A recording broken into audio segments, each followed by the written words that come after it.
মাননীয় প্রধানমন্ত্রী, আসসালামু আলাইকুম। এখানে বিডিআরে বিদ্রোহ হয়েছে।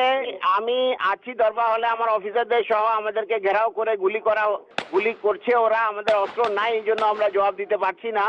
অলরেডি র্যাব মুভ করছে, সেনাবাহিনীও মুভ করবে। আপনি যত দ্রুত পাঠাবেন তত তাড়াতাড়ি পরিস্থিতি আমরা সামাল দিতে পারবো। যাচ্ছে 25শে ফেব্রুয়ারি 2009 সেদিন আনুমানিক সকাল 9টায় আমি ফোন কল পাই পিলখানা থেকে, এবং তখন সেই ফোন কলের মাধ্যমেই জানতে পারি যে পিলখানাতে আমাদের সামরিক অফিসাররা আক্রান্ত হয়েছেন।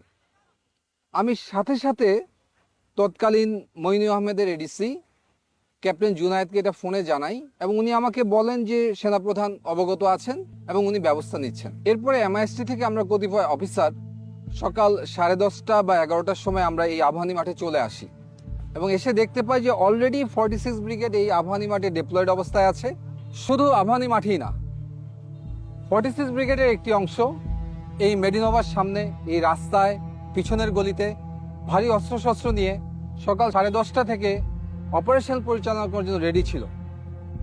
এর বাইরেও পিলখানার 3 নম্বর এবং 5 নম্বর গেটে র্যাবের একটি সেকশন এবং একটি প্লাটুন অপারেশন রেডিনেস অবস্থায় ছিল। আর আমি ঠিক যেখানে দাঁড়িয়ে আছি সেখান থেকে মাত্র 300 গজ দূরে ওই যে গাছটি দেখা যায় সেটি হচ্ছে পিলখানার গেট। অর্থাৎ পিলখানা থেকে মাত্র 300 গজ দূরে সকাল 10:30 থেকে সেনাবাহিনী অপারেশনের জন্য সম্পূর্ণ প্রস্তুত ছিল, অপেক্ষা করছিল একটি আদেশের জন্য, মুভ ফরওয়ার্ড। সে আদেশটি আর আসেনি।